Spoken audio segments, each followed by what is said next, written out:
Hey there, in this video we'll take a brief look at the edit view.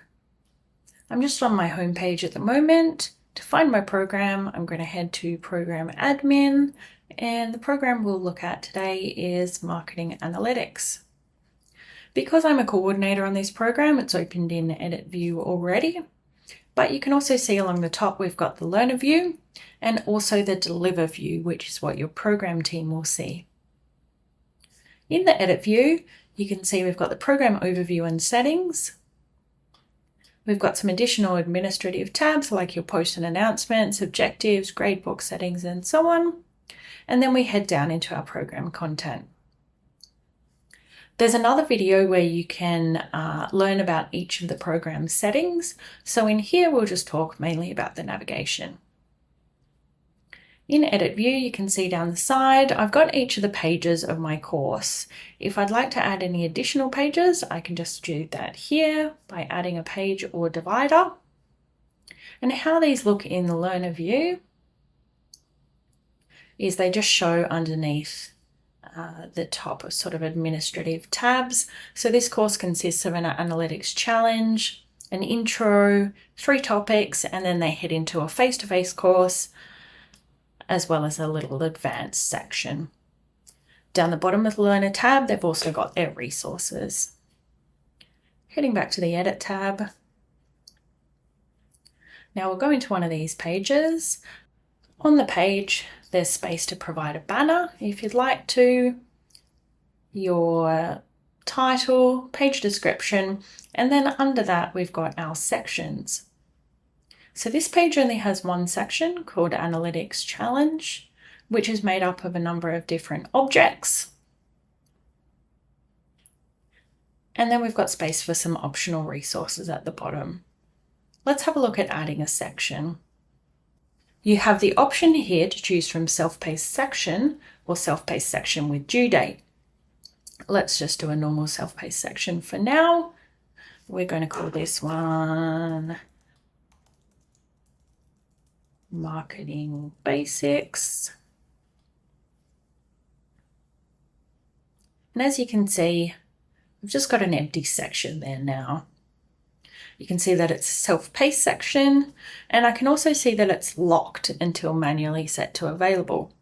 We've got a few different settings when it comes to sections. You can add a description here. This will display at the top of the section. You can also tag whether the section is required, optional, elective, or recommended. This section is currently locked. I'm going to change it to available so that my learners can access it straight away. The other options are they can be unlocked once the previous section is complete, or you may want to unlock a section at a specific time. Under progression, you can select whether you want it to be open navigation or linear, in that you want the learners to complete all of the activities in order. And then finally, you can say who you want this learning available to.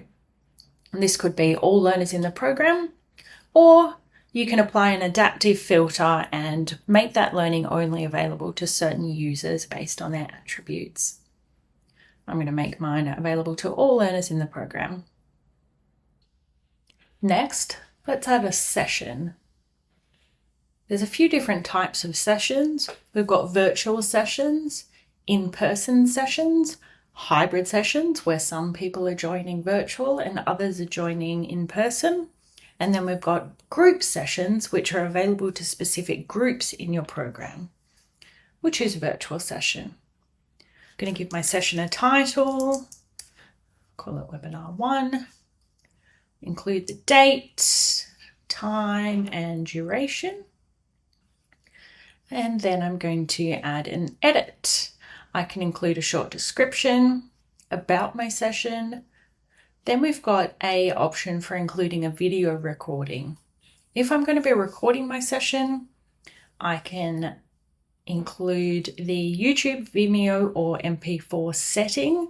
That will make it easy to upload the video recording after the session. We can set whether the session is required, optional, elective, or recommended. And we can also define what we mean by complete. So we can either mark all learners as complete at the session time if they've done the required learning. We can require the attendance to be marked, or we can offer flexible attendance, which means the learner can either attend at the time or they can watch the video back later and still be marked as attended. Like with sections, you can say whether you want the session to be available, whether you want them to complete it in an open or linear fashion, and once again, which learners the session is available to. Under the session tab, we've got the time and date that I input earlier. I can add some additional details here, along with my webinar link, a password if there is one, and I can also add my program facilitators. And I'll add myself as a coordinator. And we've got our webinar there set up, ready to go. Here's the section where you can add the video after the fact. And I'll just show you how that looks in Learn View. There's our webinar. So from this view, they can download the calendar invite, or they can also join the session. After the session, if you've uploaded a video, that will be available here as well. All right, let's return to Edit View. And we might add some learning objects to our self-paced section. So we'll have a quick look over the different learning activities that are available. We've got interactive e-learning modules created in Guroo Pro. You can upload SCORM packages, videos, diagrams, documents, links, and also include text. There are also some different types of tasks, including file submission, short response, recording a video, recording a podcast, or submitting an image. There are separate videos on setting up tasks and assessments. You can add a diagnostic, or we've got some assessment types as well. To add an object, just click on the relevant object type. You'll need to add a title, note down whether it's required or optional, upload the document or diagram itself, and you can add a description. Icons will appear next to each of your objects, so you can adjust what type of icon you'd like to include, and you can also upload your own icon if you'd like to. So that's how you add objects. There is also an option to move or copy activities from another course or another page on your course. And then finally, there's a content type called Content Page.